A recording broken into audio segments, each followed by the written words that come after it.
पदाधिकारी हैं, आईएमए के बड़े सदस्य हैं, वो रास्ते में हैं। हम लोग को हौसला अफजाई करने के लिए डॉक्टर आ रहे हैं। आईएमए के सचिव डॉक्टर रंजन चौधरी वो भी ऑन वे है, वो कुछ ही पलों में यहाँ पहुँचने वाले हैं। दूसरे आईएमए के अध्यक्ष डॉक्टर दीपक कुमार, उन्होंने फोन करके बताया कि अचानक किसी कार्यवश उनको पटना जाना पड़ा। शराब नहीं है, तंबाकू नहीं है, दवा जरूरत पड़ता है तब हम खाते हैं, डॉक्टर्स लिखता है तब हम खाते हैं, हमको बीमारी मजबूर करती है तब हम दवा खाते हैं। दवा कोई शौक से नहीं खाता है, पान नहीं, तो दवा पर क्यों टैक्स?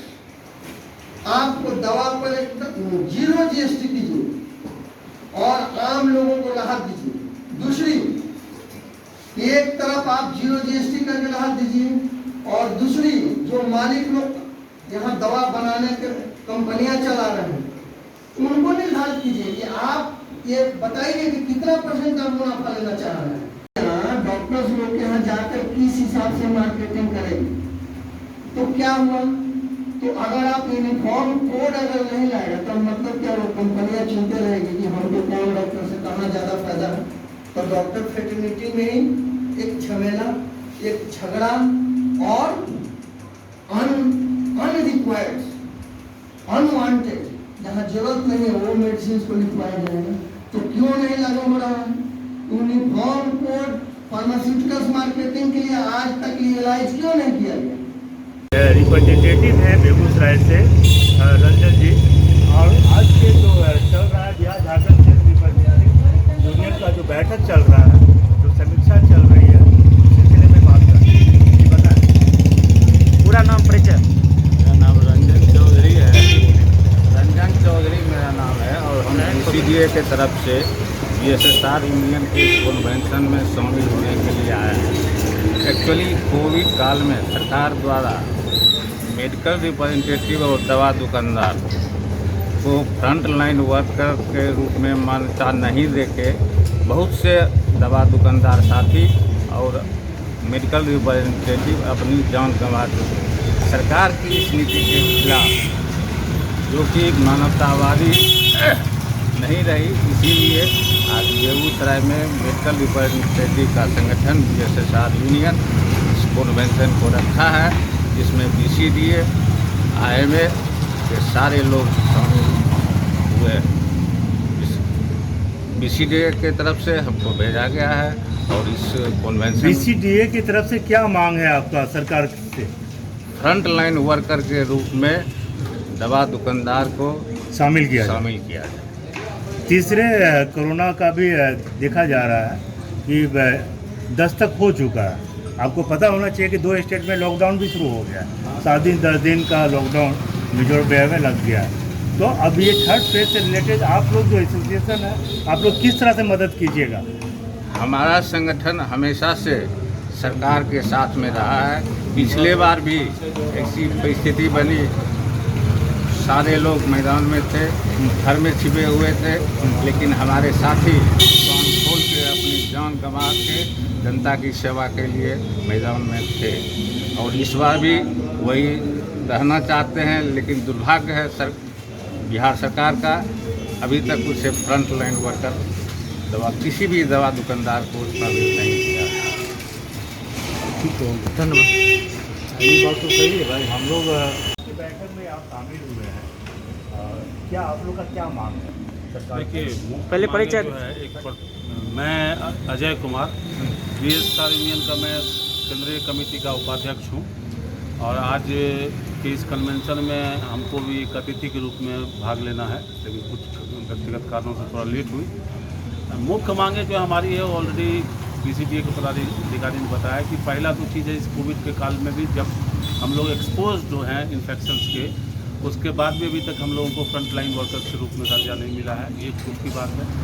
दूसरी सबसे कारगर बात जो है, ये हम ड्रग कन्वेंशन जो है प्रति वर्ष अपने सदस्यों के बीच में आयोजित करते हैं, लेकिन हम इसको एक व्यापक रूप दे रहे हैं और इसके पीछे हमारी मांग जो है कि हम केंद्र सरकार से मांग करते हैं कि एक जनपक्षीय दवा नीति का निर्माण हो, जिससे कि दवाएं सस्ती और अफोर्डेबल दर पे लोगों को मिल सके। अभी जो दौर है उसमें आप लोगों ने सुना होगा कि लोगों में ये धारणा है कि 40 रुपये की टैबलेट वो 400 रुपये में बेची जाती है। बिल्कुल सही बात तो हमारी यूनियन हमेशा से ये मांग करती रही है कि MRP की तर्ज पे, मैक्सिमम रिटेल प्राइस की तर्ज पे मैक्सिमम मुनाफे की दर भी तय की जाए। एक दवा का लागत अगर 40 पैसा है और उसमें मार्केटिंग, अदर है, डिस्ट्रीब्यूशन के सारे कॉस्ट जोड़ के एक मानक तय किया जाए कि एक किसी पर्टिकुलर दवा पे इससे ज़्यादा प्रॉफिट कोई कंपनी नहीं कमा सकती। एक हमारी मुख्य मांग है। दूसरी कि आप लोगों को पता होगा कि यहाँ भारत में PSU पब्लिक सेक्टर की दवा कंपनियाँ हुआ करती थी, HAL, PDPL, IDPL, ये कंपनियों को साजिश की तरफ बंद किया गया। वो दवाएं सस्ती बनाती थी, व्यापक तौर पे बनाती थी। आज जो हमने देखा कि रेमडेसिविर का जिस तरीके से कोरोना के दौर में कमी हुई, उसकी ब्लैक मार्केटिंग हुई, तो उस चीज़ को अगर HAL कार्यरत होती, IDPL कार्यरत होती तो शायद ऐसा नहीं हो। बिल्कुल सही बात। तो हम लंबे समय से सरकार से ये मांग कर रहे हैं कि ठीक है, निजीकरण हो, लेकिन लोगों की जान की कीमत पे निजीकरण नहीं हो, मुनाफाखोरी की लालच में निजीकरण नहीं हो।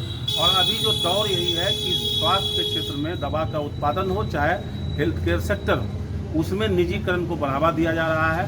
और निजीकरण के दौर में आप देखेंगे कि डॉक्टर की क्लिनिक, नर्सिंग होम को हम बड़ा दुश्मन मानते हैं, जबकि वो एक टिप ऑफ द आइसबर्ग। असली चीज़ आप देखेंगे ग्लोकल, उसका मालिक कोई व्यापारी है जो कि डॉक्टर नहीं। आज के टाइम में ज़्यादा हॉस्पिटल बिजनेसमैन का है, जो अपने मान लिया कि तो हमारे मेडिकल फील्ड से कोई मतलब ही नहीं है। जी, तो वहाँ भी हमारा ये यूनियन का हमारी मांग रही है कि स्वास्थ्य के क्षेत्र में ज़्यादा से ज़्यादा सरकार की भागीदारी हो। और संसद में वर्षों से ये मांग गूंजती आई कि स्वास्थ्य के क्षेत्र पे, स्वास्थ्य सेवा के क्षेत्र में बजटीय आवंटन को 4 to 5% किया जाए। दुर्भाग्य से ये हमारी जो अभी सत्ताधारी सरकार है, ये भी जब विपक्ष में रहा करती थी, इनकी मुख्य मांगों में शामिल थी कि स्वास्थ्य बजट को 4 to 5% किया जाए। लेकिन आपको यह जानकर बहुत दुख और आश्चर्य होगा कि 20-21 के बजटीय आवंटन में मात्र 1.5% का आवंटन हुआ है या 2.5% का आवंटन हुआ है स्वास्थ्य सेवा के क्षेत्र के लिए। और उसका कारण है कि जब आखिरी दम पे लाखों लोग मर गए, तो सरकार जो है कहीं PM रिलीफ फंड से ऑक्सीजन प्लांट लगवा रही है, कहीं रेमडेसिविर के दाम कम करवा रही है। उसके बाद एक और मुख्य बिंदु है पेटेंट एक्ट 1970, जिसका कि बदलाव का विरोध हम लोग करते रहे। उसमें जो है बहुराष्ट्रीय, उसमें संशोधन करके बहुराष्ट्रीय कंपनियों को मनमानी करने की खुली छूट दे दी गई, मुनाफाखोरी को खुली छूट दे दी गई। हम लोगों का मांग वहाँ भी था कि आप कंपलसरी लाइसेंसिंग के तहत जो है, अगर महामारी फैलती है तो उन दवाओं का निर्माण के लिए सरकार, भारत सरकार चाहे जिस किसी को निर्माता को व्यापक रूप से उसके निर्माण की अनुमति दे सकती है और उसके प्राइस को कंट्रोल कर सकती है। आपने देखा होगा कि अगर उस प्रावधान नहीं रहता, वो UPA सरकार में हम लोगों के मांग पे ये लागू है। अभी सर मल्टीनेशनल कंपनियां उसको हटाना चाहती हैं। अगर वो नियम लागू नहीं रहता, कभी हाल में ना आपने देखा कि रेमडेसिविर का दाम कम किया। अगर सरकार के पास वो हथियार नहीं होता तो कोई भी कंपनी इनकी सरकार की बात नहीं होती। यही सब मुख्य मुद्दे हैं जिसको कि हम एक व्यापक तौर पे ले जाना चाहते हैं। BCDA, IMA सबको शामिल करके हम इसको एक आंदोलन के तौर पे ले जाना चाहते हैं। DM को ज्ञापन वगैरह दिया है? ये हमारा निरंतर कार्यक्रम चलता है और ये कन्वेंशन हमारा अभी शुरुआत है। और आगे हम आपको DM के माध्यम से केंद्र सरकार को, राज्य सरकार को जहाँ भी नीतियाँ बनती है उनको हम मेमोरेंडम देने का काम करेंगे। और हमारी ऑल इंडिया कमेटी जो FMRI बाकायदा स्वास्थ्य मंत्रालय के पास डिमांड लेटर दिए हुए हैं और लगातार उसका परसुअल भी जारी है। धन्यवाद। हम लोग का आज का जो मुख्य उद्देश्य है, इस सरकार को बताने का कि जो इस कोरोना महामारी में जो हम लोगों ने देखा, हम लोगों ने झेला, और जिस हिसाब से सारा जो सिस्टम था वो एक्सपोज हुआ, उसमें सरकार को दवा के लिए और स्वास्थ्य के लिए बजट में, GDP में और ज़्यादा भागीदारी बढ़ाने की जरूरत। दूसरा है कि अभी जो तत्कालिक जो व्यवस्था है सदर अस्पताल से लेकर सरकारी, वो नाकाफ़ी है। इसमें अभी सरकार को और ज़्यादा सरकारी अस्पताल खोलने की ज़रूरत है और ज़्यादा बेड बढ़ाने की। अभी सुना जा रहा है कि कोरोना का तीसरा फेज भी आने वाला है।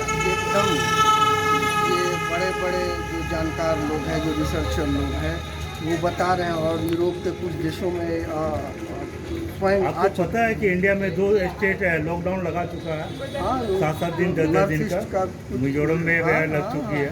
वहाँ ये लगा चुका है और हम लोग जो मैंने आशंकित है इससे, और इसलिए भी हम लोग अवेयर कर रहे हैं कि गवर्नमेंट का जो मैंने जो इंफ्रास्ट्रक्चर है ऐसा ना हो कि साधारण चीज़ के लिए हमको दर दर भटकना पड़े। पिछले बार तो यही हुआ था हाँ, कि आपके यहाँ व्यवस्था ना के बराबर थी, और 10 बेड है तो 200 आदमी पहुँच गए। जी जी जी, और एक ऐसी परिस्थिति बन गई थी कि जो मरीज है वो बोल रहे थे कि कोई देखने वाला नहीं है, और देखने वाला जो लोग था उसके हाथ में कुछ संसाधन नहीं था, इसलिए लोग मैदान से भाग रहे थे, लड़ाई हो रही थी, मतलब पूरी स्थिति खराब। इसलिए हम लोग इससे अवेयर कर रहे हैं कि सरकार दवा का दाम कम करे, दवा पर जो टैक्स है कम। कालाबाजारी भी तो बढ़ गई है। एकदम बड़ी है। कालाबाजारी में हम लोगों ने कहीं ऐसा हुआ कि ज़्यादा मुनाफा कमाने के लिए कुछ लोगों ने दवा को ज़्यादा मात्रा में डंप कर दिया, रख दिया। इसलिए ये सरकार से भी मांग है कि वहाँ वो देखें, और हम लोग भी अनुरोध कर रहे हैं कि आप इस तरीक़ा से नहीं कीजिए, ज़रूरत के हिसाब से, क्योंकि मानवता के सेवा के लिए ये दवा है। आप किसी की जान से सौदा नहीं कर सकते, इसलिए आप ज़रूरत के हिसाब से दवा रखिए कि सबको मिल सके। अब सरकार से आपकी क्या मांग है? सरकार से हमारी मांग है कि दवा पर आप अविलंब 0 GST कीजिए, और वैक्सीन पर जो इतना खर्च हो रहा है, आप स्वदेशी टेक्नोलॉजी जो है, जो सरकारी कंपनियां हैं, उसको कम से कम आप पुनर्जीवित करके वैक्सीन बनाने का काम शुरू कीजिए कि सस्ता और क्वालिटी मिल सके।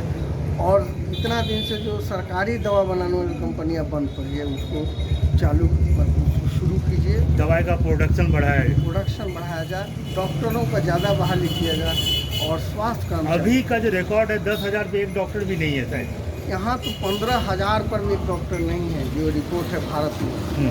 बिहार का बात छोड़ दीजिए, पूरे भारत की स्थिति है, बिहार का और स्थिति खराब है, और प्रक्रिया इतना जटिल है कि अगर डॉक्टर को मिनिमम सुविधा भी नहीं मिलेगा तो डॉक्टर लोग गाँव देहात और कहीं भी PHC में रहने से उनका पाते हैं। इसलिए सरकार को इन मूलभूत चीज़ों पर जरूर ध्यान दें, आम आदमी की